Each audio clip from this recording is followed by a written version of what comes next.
Hello welcome to my channel. ఇంతవరకు microorganisms friends and foes lessons first 2 parts complete చేశాను. First 2 పార్ట్స్లో discovery of microorganisms ఎలా discover అయ్యాయి, అలాగే వాటి ఉపయోగాలు ఏంటో మనం చూసాం. ఈ పార్ట్లో మనం హానికరమైన మైక్రో ఆర్గానిజమ్స్ గురించి తెలుసుకుందాం. ఇవి తెలుసుకునే ముందు 2 పార్ట్స్ని డిస్క్రిప్షన్లో పెడతాను, తప్పకుండా చూడండి. అయితే ఈరోజు హానికరమైన మైక్రో ఆర్గానిజమ్స్ ఎలా వ్యాధులు కలిగిస్తాయి, మానవుల్లో కానీ లేకపోతే జంతువుల్లో కానీ మొక్కల్లో కానీ ఎలా వ్యాధులు కలిగిస్తాయి చూద్దాం. అదేవిధంగా ప్రిజర్వేషన్ ఆఫ్ ఫుడ్ మరియు నైట్రోజన్ ఫిక్సింగ్ బ్యాక్టీరియా గురించి మనం నేర్చుకుందాం. అయితే ముందుగా హానికరమైన మైక్రో ఆర్గానిజమ్స్ గురించి తెలుసుకుందాం.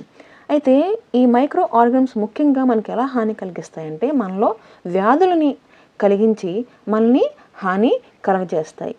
వ్యాధుల్ని కలగజేసే మైక్రో ఆర్గానిజమ్స్ని మనం ప్యాథోజన్స్ లేదా వ్యాధి జనకాలు అని అంటాం. కొన్ని సూక్ష్మజీవులు ఆహారం, దుస్తులు మరియు లెదర్ వస్తువులను కూడా పాడు చేస్తాయి. అయితే అవి ఎలా హాని చేస్తాయో మనం చూద్దాం. అయితే ఇవి ఎలా మన బాడీలోకి ఎంటర్ అవుతాయి అంటే మన పీల్చే గాలి, తాగే నీరు లేదా ఆహారం ద్వారా ఈ ప్యాథోజన్స్ అనేవి మన బాడీలోకి ప్రవేశిస్తాయి అన్నమాట. లేకపోతే మన డిసీజ్ పర్సన్ని తాకడం వలన కూడా, టచ్ చేయడం వలన కూడా ఇవి మన బాడీలోకి అనేవి వస్తాయి. అయితే వ్యాధి సోకిన వ్యక్తి నుంచి ఆరోగ్యకరమైన వ్యక్తికి గాలి ద్వారా కానీ, నీటి ద్వారా కానీ, ఆహారం ద్వారా కానీ లేదా టచ్ ద్వారా కానీ వ్యాప్తి చెందే వ్యాధుల్ని అంటు వ్యాధులు లేదా కమ్యూనికేబుల్ డిసీజెస్ అని అంటారు. Example cholera, common cold, chickenpox, tuberculosis ఇవన్నీ వీటికి ఎగ్జాంపుల్స్. అయితే ఎలా వ్యాపిస్తాయంటే సపోజ్ తీసుకోండి, సాధారణంగా కామన్ కోల్డ్ ఉన్న వ్యక్తి తుమ్మాడు అనుకోండి, లేదా దగ్గున్న వ్యక్తి దగ్గర అనుకోండి, అప్పుడు ఈ తుమ్మినప్పుడు ఈ తుంపర్లు వస్తాయి కదా, ఈ తుంపర్లతో వేలాది వైరస్లు మన సరౌండింగ్స్లోకి రిలీజ్ అవుతాయి అన్నమాట. అయితే హెల్తీ పర్సన్ ఎప్పుడైతే ఈ సూక్ష్మజీవులతో కూడిన ఈ వాటిని పీల్చుతాడో, తిరిగి గాలిని పీల్చుతాడో, ఆ వ్యక్తి కూడా కోల్డ్కి తను బాధితుడు అవుతాడనమాట. అందుకే జలుబు చేసిన వ్యక్తి, దగ్గిన వ్యక్తి కానీ తన నోరుని, ముక్కుని కర్చీఫ్తో కప్పుకుంటే వేరే వాళ్ళకి ఇవి వ్యాపించకుండా ఉంటాయి. అయితే ఈ సూక్ష్మజీవులు గాలి, నీరు, ఆహారం ద్వారానే కాకుండా కొన్ని కీటకాలు, జంతువుల ద్వారా కూడా ఇవి మన బాడీలోకి ప్రవేశిస్తాయి అన్నమాట. ఈ సూక్ష్మజీవులు ఏమైతే క్యారీ చేస్తాయి కీటకాలు, జంతువుల్ని వాహకాలు లేదా వెక్టార్స్ అని అంటారు. అటువంటి వాహకాల్లో ఈగ చాలా ముఖ్యమైనది. ఈగలు ఏం చేస్తే చెత్తపై కూర్చొని అవి మళ్ళీ మనం ఆహారం మీద కూర్చున్నప్పుడు వాటి కాలికి అంటుకున్న ఈ మైక్రో ఆర్గానిజమ్స్ ఆహారం మీద వస్తాయి. అటువంటి ఆహారాన్ని మనం తిన్నప్పుడు మనకి different types of cholera, diarrhoea లాంటి వ్యాధులు మనకి వస్తాయి అనమాట. అందుకే ఎప్పుడు మన ఫుడ్ని కవర్ చేస్తూ ఉండాలి. ఇవే కాకుండా దోమలు, మీకు తెలుసు మలేరియా లేదా డెంగ్యూ చాలా వరకు ఇప్పుడు చాలా ఎక్కువగా ఉందన్నమాట. ఇవన్నీ ఎలా వ్యాపిస్తాయి? ఇవి వ్యాపించడానికి ముఖ్య కారణం దోమలు అనమాట.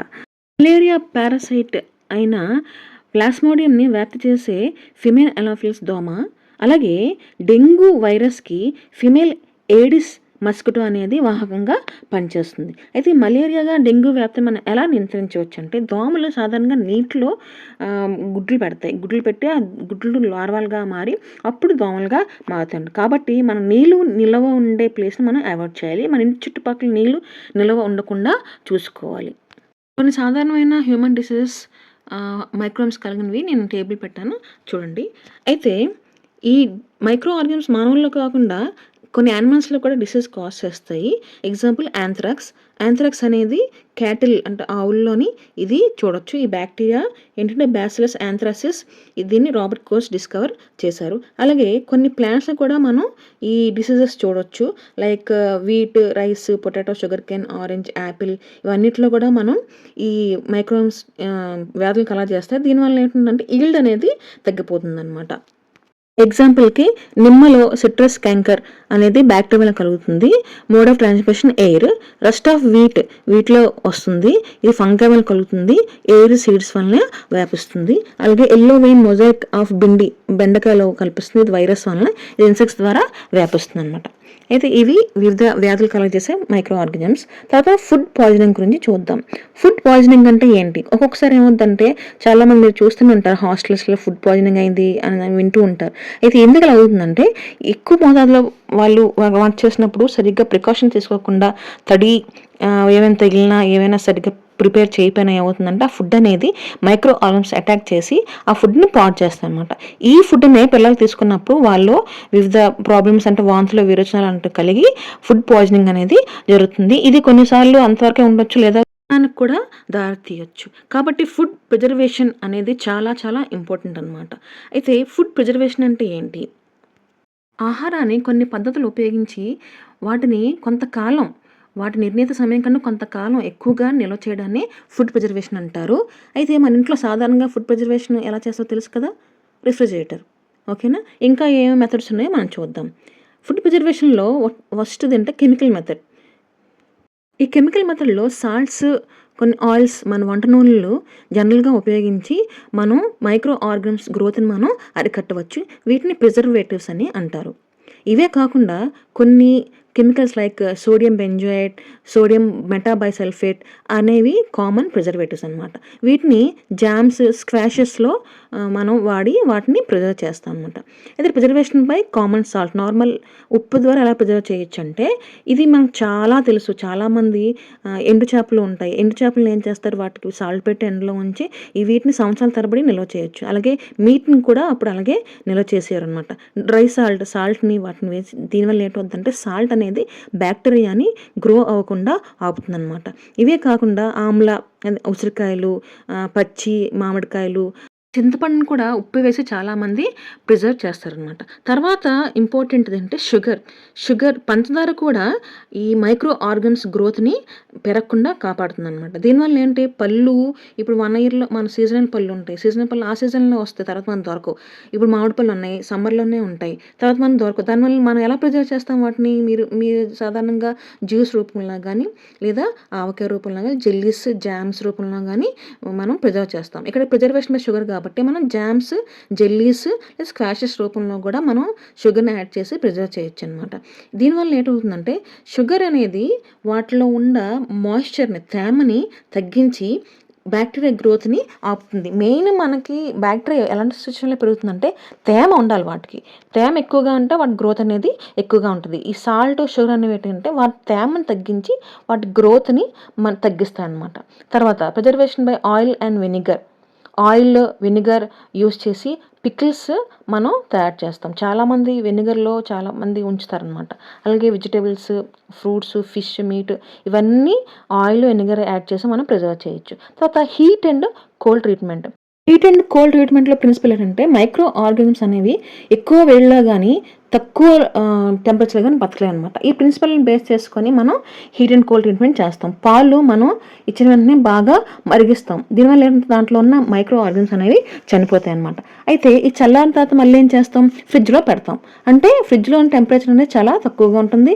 మరిగించినప్పుడు అవి చనిపోతాయి కాబట్టి, టెంపరేచర్ తక్కువ ఉంటుంది కాబట్టి ఫ్రిడ్జ్లో ఇంకా డెవలప్ అవడానికి వాటికి అవకాశం అనేది ఉండదన్నమాట. ఇంకో ఇంపార్టెంట్ మెథడ్ ఏంటంటే మిల్క్ ప్రిజర్వ్ చేయడానికి ప్యాస్చరైజేషన్ అనమాట. లూయిస్ ప్యాస్చర్ అనే అతను డిస్కవర్ చేశారు. ఈ మెథడ్లో పాలని 70 డిగ్రీ సెంటీగ్రేడ్ వరకు 15 నుంచి 30 సెకండ్ల వరకు వేడి చేస్తారు.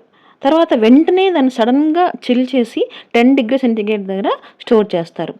దీనివల్ల ఏమిటంటే బాగా హీట్ చేసినప్పుడు ఆ మైక్రో ఆర్గన్స్ అన్నీ చనిపోతాయి. ఇంకా 10 డిగ్రీ సెంటీగ్రేడ్లో అవి డెవలప్ కాలేవన్నమాట. ఈ ప్రాసెస్ని ప్యాస్చరైజేషన్ అని అంటారు. తర్వాత స్టోరేజ్ అండ్ ప్యాకింగ్. అయితే డ్రై ఫ్రూట్స్, వెజిటేబుల్స్ ఇవన్నీ ఇప్పుడు ఏం చేస్తానంటే ఎయిర్ టైట్ కంటైనర్లో లేదా ఎయిర్ టైట్ ప్యాకెట్స్లో మనకి ప్రిజర్వ్ చేస్తున్నారు. ఎయిర్ టైట్ అంటే దాంట్లో ఆక్సిజన్ అనేది ఉండదు, ఆక్సిజన్ తీసేస్తారనమాట. ఆక్సిజన్ తీసే వల్ల ఏంటవుద్ది, మైక్రో ఆర్గన్స్ గ్రోత్కి ఆక్సిజన్ అనేది చాలా ఇంపార్టెంట్ కాబట్టి అవి అక్కడ డెవలప్ అనేవి కాలేవు. నెక్స్ట్ ఇంపార్టెంట్ టాపిక్ వచ్చేసి నైట్రోజన్ ఫిక్సేషన్. అయితే నైట్రోజన్ ఫిక్సేషన్ అంటే మీకు ఒక ఐడియా వచ్చి ఉంటుంది. మీరు 7th క్లాస్లోని చదువుకున్నారు, nitrogen fixing bacteria in leguminous plants, పప్పు ధాన్యాల్లో ఇవి ఉంటాయనేసి. అయితే రైజోబియం అనేది ఎక్కడ ఉంటుందంటే మన రూట్ నాడ్యూల్స్లో, లెగుమినస్ ప్లాంట్స్ రూట్ నాడ్యూల్స్లో ఇవి ఉంటాయి, బీన్స్, పీస్, వీటికి సింబియోట్ రిలేషన్షిప్లో ఉంటాయన్నమాట. అంటే ఇవి లెగుమినస్ ప్లాంట్స్కి చాలా ఉపయోగకరం. ఇవి వాతావరణం ఉన్న నైట్రోజన్ని ఫిక్స్ చేస్తే మొక్కలకి ఇస్తే మొక్కలు తిరిగి వీటికి ఫుడ్ అనేది ప్రొవైడ్ చేస్తున్నారు. దీన్ని సింబియోటిక్ రిలేషన్షిప్ అని అంటారు. అయితే ఈ బ్యాక్టీరియా నైట్రోజన్ సైకిల్‌లో చాలా చాలా ఇంపార్టెంట్. అయితే మనం అనుకోవచ్చు, మన ఎయిర్‌లో చాలా వరకు 78% నైట్రోజన్ గ్యాస్ ఉంది కదా! ఇంకా ఎందుకు మనకి ఈ బ్యాక్టీరియా అవసరం ఏంటి? డైరెక్ట్‌గా మనం తీసుకోవచ్చు కదా అనుకుంటాం. కానీ నైట్రోజన్ డైరెక్ట్‌గా మనం గాని, మొక్కలు గాని డైరెక్ట్‌గా తీసుకోలేమనమాట. దీనికి ఒక ప్రాసెస్ అనేది ఉంటుంది. దీన్ని నైట్రోజన్ సైకిల్ అని అంటారనమాట. నైట్రోజన్ అనేది చాలా చాలా ఇంపార్టెంట్ థింగ్. ఎందుకంటే మన బాడీలో ప్రోటీన్స్ తయారవ్వడం కానీ, మొక్కల్లో క్లోరోఫిల్ తయారవ్వడం కానీ, మన బాడీలో న్యూక్లిక్ యాసిడ్ అంటే ఆర్ఎన్ఏ, డిఎన్ఏ తయారవ్వడం కానీ, విటమిన్స్ తయారవడం కానీ, ఇవన్నిటికీ నైట్రోజన్ అనేది చాలా చాలా ఇంపార్టెంట్. కానీ ఈ నైట్రోజన్ అనేది మనం డైరెక్ట్‌గా మనం కానీ, ప్లాంట్స్ కానీ తీసుకోవాలన్నమాట. దీనికి ఒక ఇంపార్టెంట్ బ్యాక్టీరియా ఉంటుంది. వాటిని బ్లూ గ్రీన్ ఆల్గే సైనోబాక్టీరియా అని అంటారు. ఈ బ్యాక్టీరియా ఏం చేస్తాయంటే అవి వాతావరణంలో నైట్రోజన్ని ఫిక్స్ చేసి మన నైట్రోజన్ కాంపౌండ్స్‌గా మారుస్తాయన్నమాట. అయితే ఇప్పుడు ఈ నైట్రోజన్ కాంపౌండ్‌గా మారినప్పుడు మాత్రమే ప్లాంట్స్ అనేవి వారి రూట్స్ ద్వారా సాయిల్ నుంచి తీసుకోవచ్చనమాట. ఈ నైట్రోజన్ మనకి ప్లాంట్ ప్రోటీన్ తయారు చేయడానికి, అదర్ కాంపౌండ్స్ తయారు చేయడానికి ఉపయోగపడుతుంది. ఈ ప్లాంట్స్‌ని యానిమల్స్ తింటాయి. కాబట్టి ఇక్కడ నుంచి ప్లాంట్స్ నుంచి నైట్రోజన్ అనేది యానిమల్స్‌కి మనకి ట్రాన్స్‌ఫర్ అవుతాయన్నమాట. తర్వాత ఈ ప్లాంట్స్, యానిమల్స్ చనిపోయిన తర్వాత ఈ బ్యాక్టీరియా, ఫంగి, మైక్రోఆర్గానిజమ్స్ ఉంటాయి కదా! ఇవి మళ్ళీ మన బాడీని డికంపోజ్ చేసి మన బాడీలో అంటే చనిపోయిన మానవులు లేదా యానిమల్స్ లేదా ప్లాంట్స్ బాడీ నుంచి నైట్రోజన్ కాంపౌండ్స్ని తిరిగి మట్టిలోకి రిలీజ్ చేస్తాయన్నమాట. మళ్ళీ ఈ ప్లాంట్స్ మళ్ళీ నైట్రోజన్ తీసుకొని మళ్ళీ నైట్రోజన్ కాంపౌండ్స్ తయారు చేస్తాయి. దీన్ని ఇలా జరుగుతుంది కాబట్టి కంటిన్యూస్గా దీన్ని నైట్రోజన్ సైకిల్ అని అంటారు. దీనివల్ల నైట్రోజన్ పర్సెంటేజ్ అనేది దగ్గర కాన్స్టెంట్గా ఉంటుందన్నమాట. అయితే ఇప్పుడు మనం నైట్రోజన్ సైకిల్ గురించి చూద్దాం డీటెయిల్గా. అయితే నైట్రోజన్ సైకిల్ అనేది నేను చెప్తాను కదా, అట్మాస్ఫియర్ నైట్రోజన్ అనేది మనకి ఎంత ఉంటుంది? 78% అనేది మనకి ఉంటుంది. కానీ ఈ 75% ఉన్నా సరే మనం ఈ అట్మాస్ఫియర్ నైట్రోజన్ డైరెక్ట్గా తీసుకెళ్ళాం. ఇది 2 మెథడ్స్ ద్వారా మన సాయిల్లోకి చేరుతుంది. ఫస్ట్ థింగ్ అంటే లైట్నింగ్, అంటే మెరుపులు మెరిసినప్పుడు ఏంటంటే వాడుకున్న హై ప్రెషర్ టెంపరేచర్ ఎక్కువ ఉండటం వలన ఈ నైట్రోజన్ అనేది ఆక్సైడ్స్ ఆఫ్ నైట్రోజన్గా మారుతుంది అనమాట. మారి ఇది వర్షం నీటిలో కలిసి మనకి ఈ సాయిల్లోకి చేరుకుంటుంది అనమాట. ఓకేనా? ఇది ఒక మెథడ్. రెండోది ఏంటంటే nitrogen fixing bacteria fix atmosphere nitrogen fixing bacteria ఇప్పుడు చెప్పాను కదా, డిఫరెంట్ టైప్స్ బ్యాక్టీరియాస్ ఉంటాయి. ఆ బ్యాక్టీరియాస్ అనే మన అట్మాస్ఫియర్ నైట్రోజన్ని మనకి సాయిల్లోకి చేరేటట్టు చేస్తాయి అనమాట. అవి 2 రకాలు. ఇవి సింబయోటిక్ బ్యాక్టీరియా, ఫీలింగ్. ఇవి ఏంటంటే సైనో బ్యాక్టీరియా, నాస్టాక్ అనబడినవి ఫీలింగ్ గా ఉంటాయి. కానీ సింబయోటిక్ బ్యాక్టీరియా అంటే ఇప్పుడు రైజోబైమ్ అని చెప్పుకున్నాం కదా, లెగ్యుమినస్ ప్లాంట్స్ తోని అవి ఉంటాయి, సింబయోటిక్ రిలేషన్షిప్ లో ఉంటాయి అనమాట. ఇవేనా ఈ ఫ్రీ లివింగ్ అయినా మొత్తానికి ఈ బ్యాక్టీరియాస్ అన్నీను ఈ అట్మాస్ఫియర్ నైట్రోజన్ని మన సాయిల్లోకి ఫిక్స్ చేస్తాయి అనమాట. తర్వాత మనం ఏం చెప్పుకున్నాం, ఈ కాంపోస్ట్ నైట్రోజన్ సాయిల్ని మన ప్లాంట్స్ యూజ్ చేసుకొని ప్రోటీన్స్ అన్ని తయారు చేస్తాయి. ఈ ప్లాంట్స్ని మళ్ళీ యానిమల్స్ తింటాయి. ఓకేనా? ఈ యానిమల్స్ మళ్ళీ ప్లాంట్స్ చనిపోయిన తర్వాత ఏముంటుందంటే ఇవి ప్లాంట్స్ నుంచి ఎక్స్క్రీటా కానీ, అంటే వేస్ట్ ప్రొడక్ట్స్ కానీ, లేదా డెడ్ బాడీస్ కానీ మళ్ళీ డికంపోజ్ అయ్యి బ్యాక్టీరియా వలన మళ్ళీ సాయిల్కి చేరుకుంటాయి అనమాట. అంతేకాకుండా ఈ సాయిల్లో ఉన్న బ్యాక్టీరియా కూడా ఇంకో టైప్ ఆఫ్ బ్యాక్టీరియా ఉంటుంది, డీనైట్రిఫైయింగ్ బ్యాక్టీరియా అంటారు.